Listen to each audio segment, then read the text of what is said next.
Bom dia, doutor Lázaro, tudo em paz? Bom dia, Zéza. Bom dia, os telespectadores. Estamos falando sobre labirintite. Aí eu pergunto para você, bota no vídeo aí, por gentileza, labirintite tem cura ou não? Você acha que tem? Será? Você já passou por isso? Às vezes come um pedacinho de chocolate e o mundo roda. Você acha que é por conta do chocolate? Vamos saber. Labirintite tem cura, doutor? Muito bem, veja só. O quadro inflamatório, que esse termo IT, labirintite, é uma inflamação no sistema labiríntico. Dependendo do tipo de causa, você pode ter uma melhora significativa ou a mesma cura, dependendo da condição. Por exemplo, o sujeito teve um quadro infeccioso, uma otite, uma inflamação, uma sinusite. Uma dessas infecções são muito comuns e depois disso a pessoa tem esse quadro de tontura ocasionado por esse processo inflamatório. Então, em se você tratando a causa, você consegue remitir, você consegue realmente ter uma melhora significativa ou até mesmo a resolução do quadro. Já se você tem quadros mais crônicos, aí você vai ter um quadro, logicamente, um tratamento a longo prazo. Mais extenso. Isso, o que interessa é que há tratamento e, logicamente, há necessidade de se investigar. Eu sugiro até evitar a automedicação, porque quando você está com a tontura e você vai lá na farmácia e por conta própria toma medicação, você não investigou, você não sabe a verdadeira causa do que é o problema. Camuflou, né? Isso, porque pode ser um problema simples ou pode ser um problema mais complexo. Vou dar um exemplo, uma arritmia cardíaca. Uma arritmia cardíaca pode se manifestar com tontura, né? Um diabetes descompensado pode ter esse quadro de tontura. O paciente está tendo uma obstrução de uma das artérias que irrigam o cérebro. Ou seja, você pode ter uma predisposição para um AVC, pode ter uma manifestação de tontura. Então, tudo existe uma série de condições. Então, se você não procurar um tratamento adequado, aquele é sinal, né, que foi precoce, dizendo que você está com um problema, você não tratou da forma adequada, você pode, logicamente, ter mais prejuízos. E aí vem outros sinais também, que a gente vai passar para você agora aí em casa, que dá só uma olhadinha. A pressão no ouvido, que é o que o pessoal diz, tem um zumbido no meu ouvido terrível, né? Eu estou escutando esse zumbido com mais frequência. Além da pressão no ouvido, tem secreções saindo do ouvido, tem a dor de cabeça, os enjoos e vômitos e a febre bem alta, né? Isso. Acima de 38 graus. Isso aqui justamente denota uma situação infecciosa, né, que acontece, como eu falei para você, por exemplo, uma otite, né, uma infecção no ouvido, uma sinusite, ou seja, você tem um processo inflamatório que também, porque o labirinto fica dentro do sistema auditivo. Então, é acometido em conjunto. Então, você tem essas manifestações, logicamente, precisam ser tratadas de forma adequada, porque isso pode, se não tratar, você pode ter repercussões a longo prazo, ou seja, um quadro agudo, pode ser resolvido tranquilo. Se você deixar aquilo cronificar, aí você já passa a ter um quadro mais arrastado e pode gerar consequências. E aí você veja aí que a temperatura de 38 graus, né, uma febre acima de 38 graus já é preocupante. E quando a febre aparece é porque existe alguma infecçãozinha. E aí vamos investigar e não se automedicar. Doutor Lázaro, quando a gente fala na questão de alimentação, eu falei do chocolate. Mas é mito ou é verdade que a alimentação, no geral, pode complicar ainda mais esses quadros de tontura e vindo para a labirintite? Olha, um quadro inflamatório, substâncias estimulantes, como a cafeína, refrigerantes, alguns tipos de alimentos que são estimulantes, eles vão piorar a sensação, eles vão piorar a sensação de tontura. Então, geralmente a gente recomenda a pessoa diminuir esses alimentos ou até ingerir alimentos que vão, digamos, deixar a pessoa mais leve, mais calma, e não alimentos que estimulem. Aqui está dizendo assim, a labirintite consuma, tá? É só assim, a gente está dando uma sugestão, comer coisas mais naturais, esquecer um pouco o industrializado, cuidado com o excesso do sal também e do açúcar, que está sempre trazendo muitos prejuízos, são grandes vilões. E aí a gente tem a cenoura, a gente tem a turma dos verdes, como a gente fala, frutas vermelhas, o peixe não pode faltar na alimentação para o idoso. É verdade, você põe uma proteína de boa qualidade, faz muito bem. Passando agora da parte da alimentação, porque você sabe que você é o que você come, a gente também traz um alerta muito interessante em relação às tonturas e à labirintite. Como é que anda aí a sua casa? Tem muitos tapetes, tem vários bancos espalhados pela casa, tem objetos, às vezes você tem o seu netinho ou a sua criança que está brincando aí, mas o banheiro é o vilão, porque muita gente cai no banheiro porque se sentiu mal, estava tonto, já fez o diagnóstico, está com labirintite. O banheiro ele tem que ter uma atenção especial, doutor Lázaro? Com certeza. Os ambientes molhados, eles já diminuem o atrito, facilita a queda. Então, se você já tem uma pessoa com tontura, então muito cuidado no banho. Na verdade, nessa situação, ou você vai assistir ao banho, né, o banho assistido, ou você coloca ele já na condição sentado para evitar que ele caia. Mesmo nessas condições que são adequadas, você colocar barras de segurança para que o idoso possa se segurar, mesmo assim, numa crise, numa situação de tontura maior, é necessário assistência. Porque a tontura, um dos principais problemas que podem acontecer é a fratura, uma queda com fratura. E como a gente vê, né, idosos com Isso. fraturas. Então, nessa situação, ambientes molhados é um fator de risco em potencial. Olha, e eu vou pedir só para as meninas botar a observação aí do banheiro, que muitas vezes as pessoas colocam ainda o auxílio, tanto na parte do vaso, do chuveiro também. Porém, a pia muitas vezes é esquecida.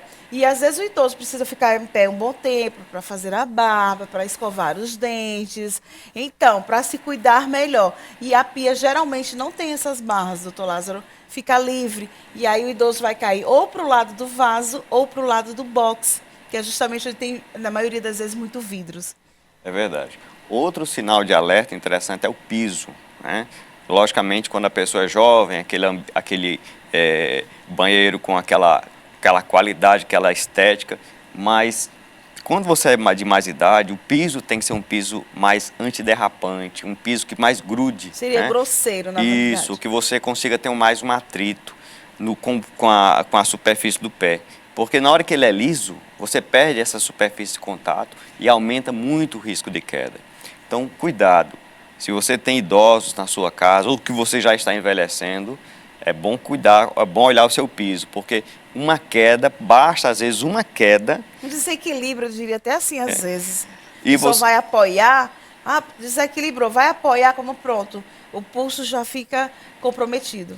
se você estiver muito frágil, qualquer trauma menor ou uma queda menor que seja, você pode ter uma fratura. E, logicamente, o impacto maior, risco de fratura. Você pode ter uma morte precoce, você pode ficar sequelado ou, no mínimo, incapacitado por um período. Então, vamos evitar queda, né? Então, situações assim. É melhor. E outra dica também é a tontura, evitar alturas, né? Evitar ambientes que você se exponha mais ao risco de cair, né?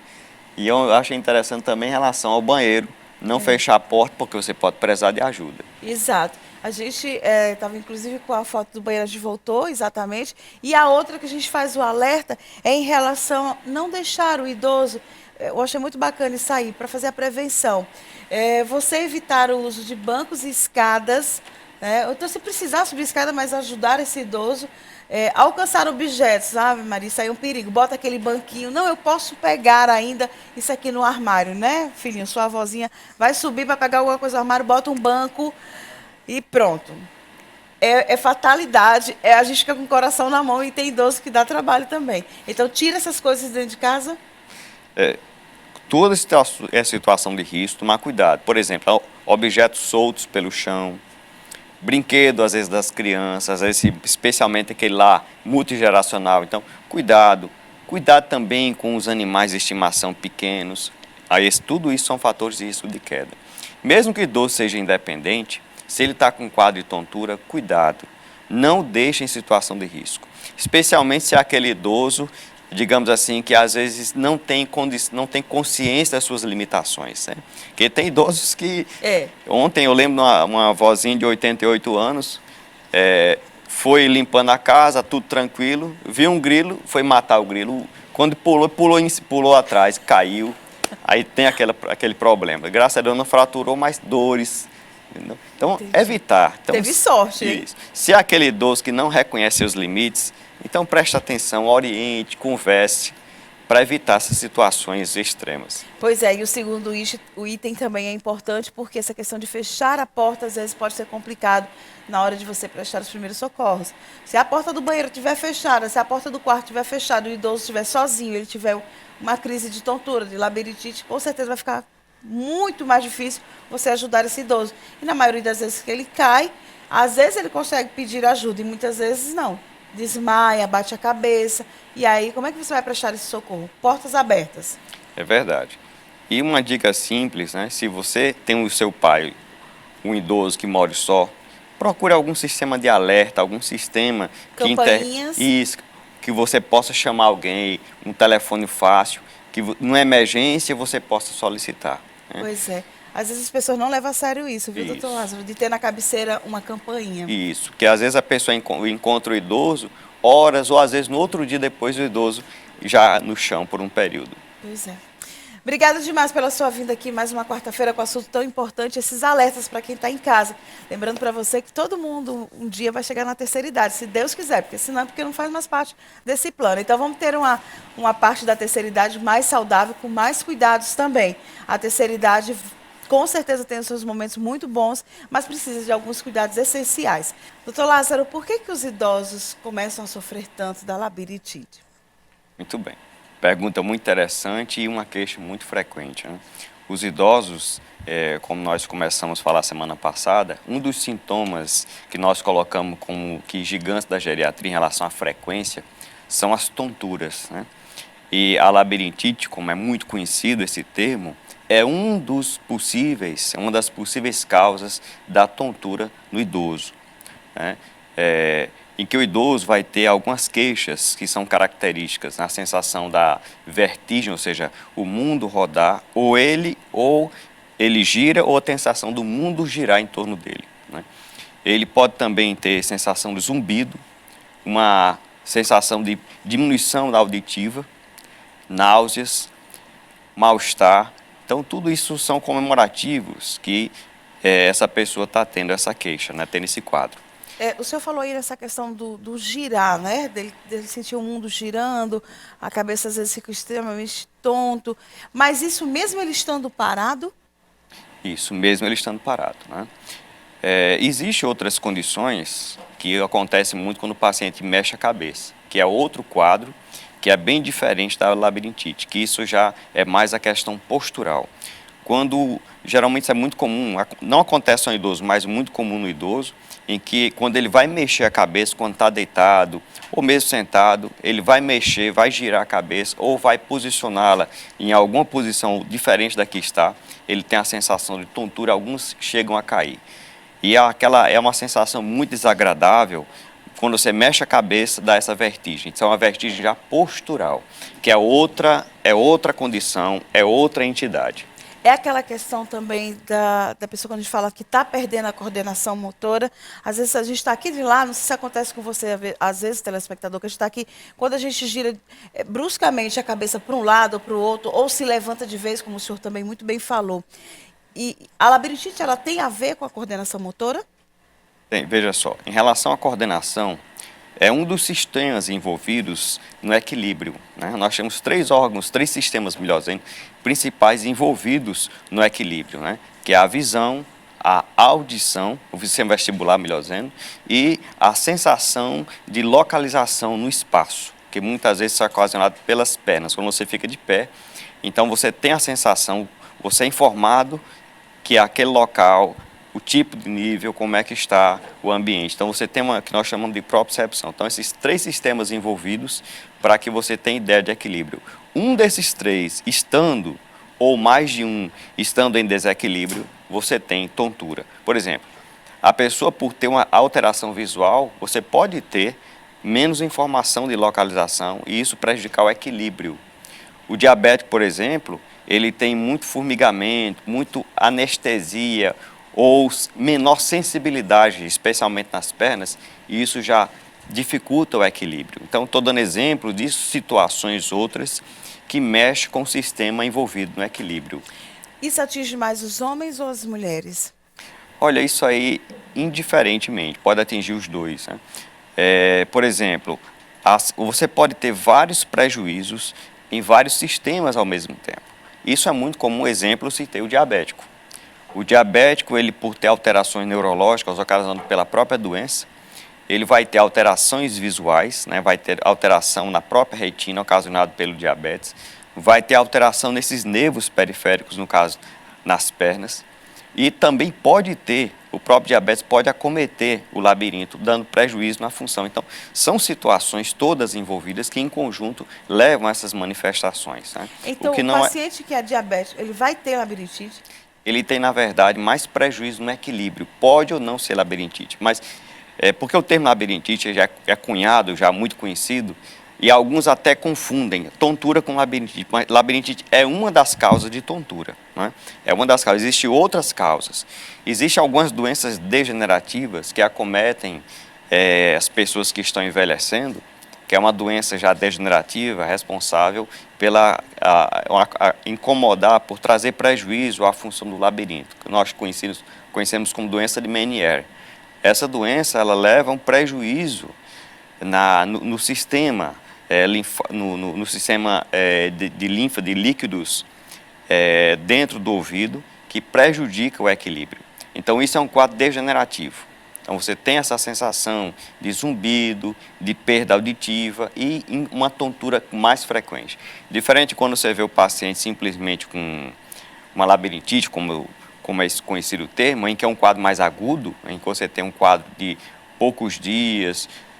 Esse quadro é mais arrastado, se prolonga com o decorrer do tempo. E existem outras condições também que levam a esses quadros mais arrastados, né?